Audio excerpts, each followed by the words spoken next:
शादी के बाद जब मैं पहली बार अपने पति के साथ देवी माँ के मंदिर गई तो वहीं मेरे पति बेहोश हो गए और उसी टाइम मेरे पति की मौत हो गई। समाज के डर से 14 साल के देवर से मैंने शादी कर लिया। देवर रात होते ही मेरे जिस्म के निचले हिस्से को मेरा देवर बार बार मुझसे अपनी प्यार का इजहार कर चुका था। मैं उसकी बात को थोड़ा सा भी सीरियस नहीं लेती थी। मैं सोचती थी बच्चा ही तो है, क्या कर लेगा।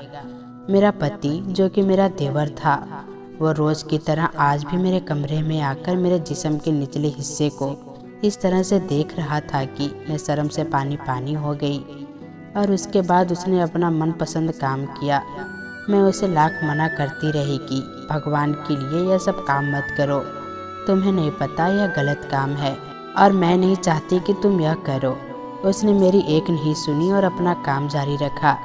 मैं अपनी आंखें बंद किए पति को याद कर रही थी, लेकिन मेरा यह देवर जो पति के जगह पर था वो अपने काम में मस्त था। काम खत्म करने के बाद उसने कहा कि मुझे मना नहीं किया करो, तुम जानती हो कि ये काम मेरा पसंदीदा है, मैं उसे किए बिना नहीं रह सकता। उम्मीद करता हूँ कि तुम मेरे भाई को भूल चुकी होगी और मेरा अब इस काम में साथ दिया करोगी। तुम मेरे भाई की बीबी थी पर अब सिर्फ और सिर्फ तुम मेरी बीबी हो और जब तक मैं तुमको गले नहीं लगाता तो रात नहीं बनती।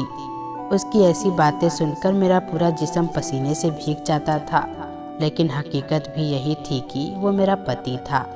मगर जब मेरा सब्र खत्म होता तो मैं फूट फूट कर रो पड़ती थी। मुझे वो दिन याद आ रहा था जब दिल्ली में अपने पति महेश के साथ पहली रात गुजारी तो वो गैर मर्दों जैसे काम करना शुरू कर दिए थे।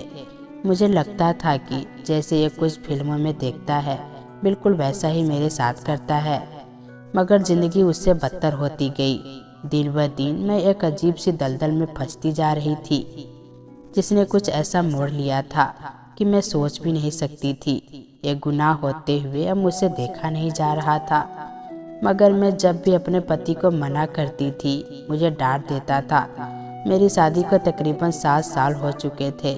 शादी के बाद ही मेरी सास ने अपनी आखिरी बच्चे यानी मेरे देवर को जन्म दिया था। पहले औरतें उम्र के आखिरी हिस्से तक बच्चे पैदा करती थी। मेरी सास ने भी अपने बुढ़ापे में बच्चे को जन्म दिया था, मगर भगवान की करनी ऐसी हुई कि देवर के जन्म के बाद मेरी सास बीमार पड़ गई। उस वक्त मेरा देवर 4 साल का था। मेरी सास उसकी देखभाल नहीं कर सकती थी।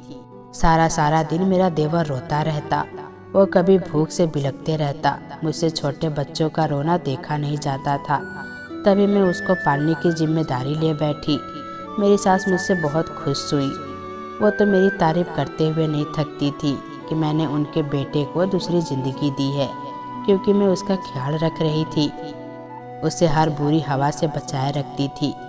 मेरा पति मजदूरी करता था, सारा दिन खेतों में काम करता और शाम होते ही घर लौट आता था। मुझे शुरू से ही घूमने फिरने का बहुत शौक था, मगर ससुराल में अपनी इच्छा को जाहिर करना मतलब अपनी इज्जत की धज्जियाँ उड़ाने के मुताबिक था। शादी को तकरीबन 7 साल होने को थे, मगर भगवान ने मुझे औलाद नहीं दी थी। मेरे देवर का नाम सुरेश था। मैंने उसे हमेशा बच्चों की तरह पाला था, मगर मैं इस बात से अनजान थी कि इसी बच्चे से मेरी शादी हो जाएगी। लेकिन जैसा हम नहीं सोचते, जिंदगी हमारे साथ वही खेल खेलती है। आज तक जिसे बच्चा समझती रही वही बच्चा शादी के इतने सालों बाद मेरी सुहाग सेज पर मेरा पति बना बैठा था और मुझसे अपने पति होने का हक मांग रहा था। सुरेश इस वक्त 14 साल का हो चुका था।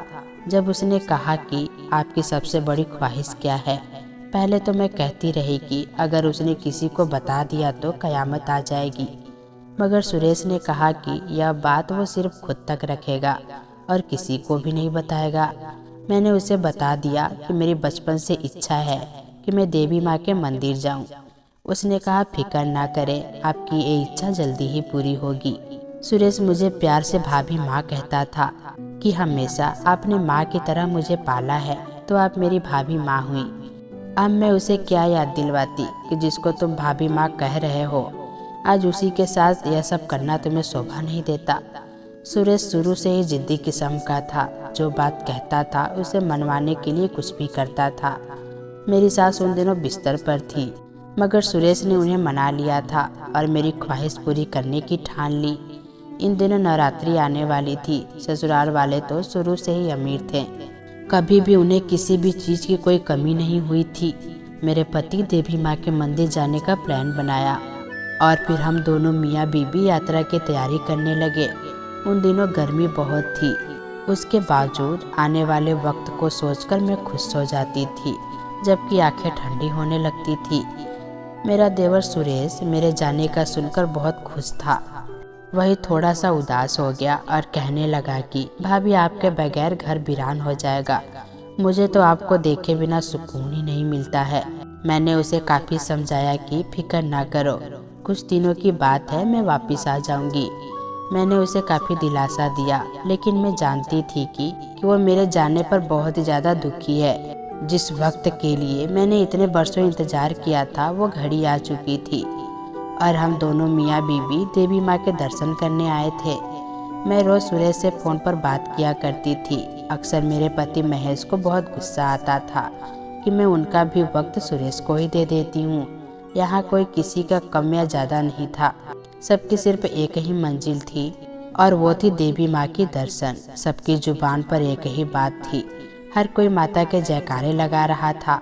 ऐसा महसूस हो रहा था जैसे हमारी दुनिया ही बदल गई है। इस मौके पर सबको बस एक ही लालच था कि वो एक दूसरे से जल्दी माता के दर्शन कर सके, जी भर कर के माता को देख सके। मैं अपने पति के साथ थी। मेरे पति मेरा बहुत ख्याल रख रहे थे। यहाँ हर तरफ भीड़ भाड़ के कारण अचानक मेरे पति का हाथ मुझसे छूट गया और हम एक दूसरे से अलग हो गए। गर्मी भी बहुत थी। मैंने अपने पति को ढूंढने की बहुत कोशिश की, लेकिन वो मुझे कहीं पर भी नहीं मिले। वहाँ सिक्योरिटी की मदद से मैंने अपने पति का पता लगाने की कोशिश की, मगर नाकाम रही। अब भगवान का ही सहारा था। 2 दिन बाद मुझे खबर मिली कि मेरे पति मौत के नींद सो चुके हैं। एक खबर ऐसी थी कि मैं कुछ सोच भी नहीं पा रही थी। जब मेरे ससुराल यह खबर पहुंची तो कयामत सी आ गई। कानूनी कार्रवाई हुई ताकि मैं लाश को वापस अपने शहर ले जा सकूं, मगर सुरेश ने मुझे फ़ोन करके मना कर दिया कि भाभी, माँ जवान बेटे की लाश देखकर मर जाएंगी। अब भाई का वहीं क्रियाक्रम कर दे और खुद वापस आ जाए। मैं अकेली औरत क्या करती, मगर फिर मैंने हिम्मत दिखाई और अपने पति का क्रियाक्रम कर दिया। जिसके साथ आई थी वह साथ नहीं था। इंसान हर सफ़र जिंदगी के अपनों के साथ शुरू करता है, मगर इस सफ़र की वापसी पर यह मुमकिन नहीं होता है कि वो इंसान हमारे साथ होगा या फिर हम अकेले होंगे। मैंने इस बात को सोचा तक नहीं था। मैं शहर वापस आ चुकी थी। मेरी सास मुझे खूनी समझती थी और बस यही कहती थी कि ये मेरे बेटे की कातिल है। मुझे ससुराल वालों ने घर से निकाल दिया था। शादी के 7 साल में मैंने कुछ भी नहीं कमाया था, ना पति रहा था और ना ही औलाद था। अकेलापन मुझे बहुत खाता था, जैसे किसी सांप ने डस लिया हो। मेरी उम्र भी 35 साल हो चुकी थी। अक्सर गांव की औरतें कहती थी कि दूसरी शादी कर लो, मगर ज़िंदगी के इस हिस्से में आ गई थी जहां से किसी दूसरे को अपने पति के रूप में देख नहीं सकती थी। जो मेरी ज़िंदगी में मेरे पति महज की जगह थी। एक दिन ऐसे ही मैं घर बैठी थी कि मेरा देवर सुरेश आ गया। उसने मुझसे ऐसी बात कही कि मेरे कदमों तले से ज़मीन निकल गई। मैं सोच भी नहीं सकती थी कि वो मुझसे इस तरह की बात कर सकता है। उसने मुझसे कहा कि भाभी, मैं चाहता हूँ कि आप मुझसे शादी कर लें। मैं जानता हूँ यह बात गलत है, लेकिन मम्मी बहुत बीमार रहती हैं। मैं आपको अकेले नहीं छोड़ सकता। मैं यह बात सुनते बहुत गुस्से में आ गई। मैंने उसे फौरन कहा कि मेरे कमरे से निकल जाओ। आज के बाद मुझसे ऐसी बात कहने की हिम्मत मत करना। सुरेश अपनी बात पर अटल रहा और कुछ दिनों के बाद ही वो मेरी सास के साथ मेरा रिश्ता मांगने के लिए आ गया। मैंने यह बात अपनी मम्मी तक नहीं जाने दी और पहले से ही उनको साफ मना कर दिया, क्योंकि मेरी और उसकी उम्र में बहुत ज़्यादा फर्क था। मेरी उम्र 35 साल थी, जबकि उसकी उम्र सिर्फ 15 साल थी और मैंने तो आज तक उसे अपना भाई और देवर ही समझा था। सुरेश से शादी का सोच कर ही मेरी रूह कांप रही थी। मेरी माँ तक यह बात पहुँची तो उन्होंने कहा कि बेटा, इतने अच्छे लोग हैं, तुमने 7 साल वहाँ गुजारे हैं, वो खाते पीते लोग हैं। तुम्हें वहाँ किसी किस्म की कोई परेशानी नहीं हुई है। आज तक तुम बे औलाद हो, ये ताना भी किसी ने नहीं दिया। तुम सुरेश के साथ शादी कर लो। उन्होंने अपना सिर झुकाकर मेरे कदमों में रख दिया और मुझसे विनती की कि मैं शादी कर लूँ। माँ बाप अपनी औलाद पर इस तरह से दबाव डालते हैं। जब इनसे कोई बात नहीं बनती तो बाप अपनी पगड़ी या फिर माँ अपना सिर बेटी के कदमों में झुका देती हैं कि इंसान बहुत ज़्यादा मजबूर हो जाता है, जिससे उसे कुछ समझ में भी नहीं आता क्या करे, किस तरह से अपनी बात मनवाए। मुझे वो दिन याद आ गया जब सुरेश ने मुझसे अपनी मोहब्बत का इजहार किया था, लेकिन मैं इस बात से अनजान थी कि किस्मत मेरे साथ इस तरह का मजाक भी कर सकती है। जिसे मैं बच्चा समझती थी वही मेरा पति बन जाएगा। मेरे और सुरेश की उम्र में बहुत ज़्यादा फर्क था। मुझे यही डर था कि हर कोई बात सुनाएगा, लेकिन मेरे ससुराल वालों को कोई परवाह नहीं थी। मैं तो यह बात भी जानती थी कि सुरेश मेरे ही हाथों से पला बढ़ा है, जिसको मैंने अपने हाथों से पाला पोसा था। उससे शादी करना यह बहुत अजीब था। कुछ दिन बाद वही हुआ जो सुरेश और बाकी घर वाले चाहते थे। मैं अब सुरेश की पत्नी बन चुकी थी और सुरेश मेरा पति बनकर सुहाग सेज पर बैठा पति होने का हक मांग रहा था। तब मुझे बहुत ज़्यादा गुस्सा आया और मैंने कहा कि सुरेश, भगवान के लिए काम ना किया करो। तुम रोज इस तरह से मेरे साथ जबरदस्ती करते हो, मुझे जरा भी अच्छा नहीं लगता। तुम्हें मैंने कितनी बार मना किया है कि यह गलत है। यह उसका रोज का माहौल था कि वो अपना मनपसंद काम किया करता था। मेरी आदत थी कि मैं सुरेश को बेटा कहकर पुकारती थी। आदत इंसान से बहुत देर तक छूटती है। मुझे भी इस आदत के हाथों कई बार शर्मिंदा होना पड़ा था। मैं सारा दिन अपने बिस्तर पर पड़ी हुई थी। मेरे शरीर के निचले हिस्से को सुरेश मुझे बताते हुए भी शर्म आ रही है। काश कि हम लोग अपने बच्चों की परवरिश अच्छे तरीके से कर सकते और उनको सही गलत की पहचान दे सकते। मुझे अक्सर लगता था कि सुरेश की परवरिश में मुझसे कोई कमी रह गई है, लेकिन नहीं, मैं यह क्या सोच रही हूँ। अब तो वो मेरा पति है। शादी के फौरन बाद ही मैंने सुरेश से इजाज़त ली थी। मैं फिर से महेश की बरसी पर देवी माँ के मंदिर जाऊंगी। उसने मुझे खुशी से इजाज़त दे दी थी। काश कुछ ऐसा हो जाता जिससे मैं महेश को भुला सकती।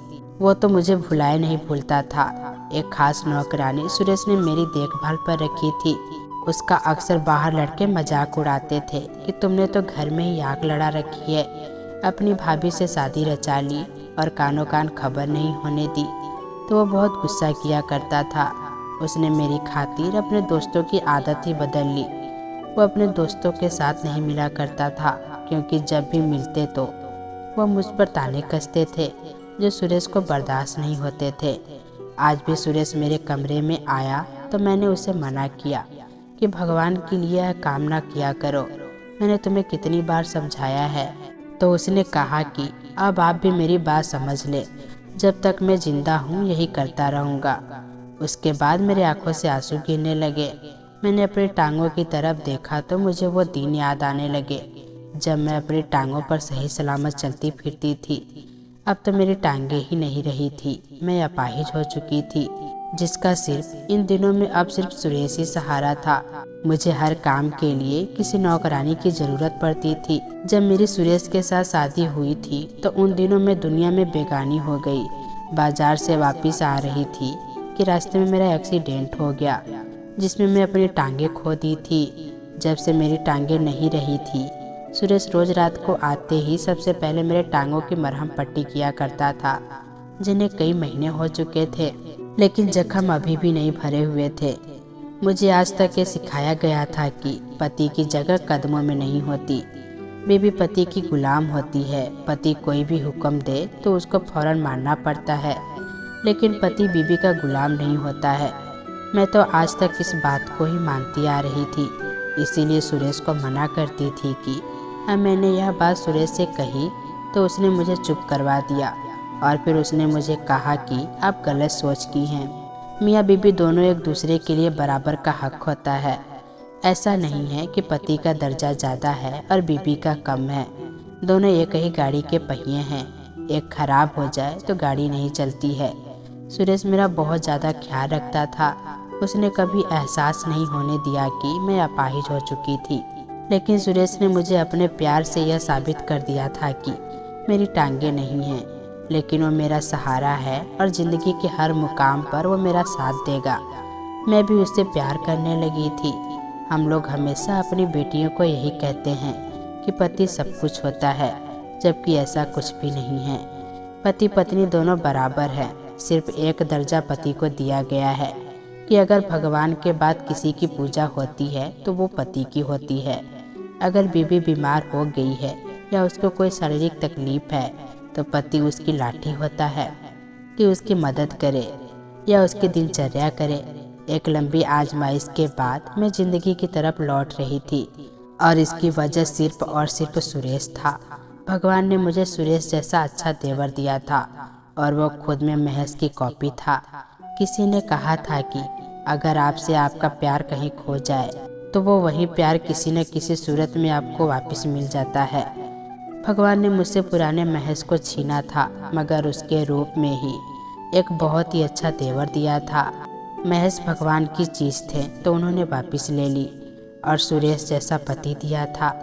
काश कि आज मैं जिंदा होती तो अपनी आने वाली नस्ल को देखकर कितना खुश होती, लेकिन मैं अपने बेटे जैसे देवर का घर बसाते ही इस दुनिया से चली गई थी। तो दोस्तों, कैसी लगी ये छोटी सी कहानी कमेंट बॉक्स में ज़रूर बताइएगा। फिर मिलेंगे दोस्तों अगली वीडियो के साथ। तब तक के लिए अपना ख्याल रखना।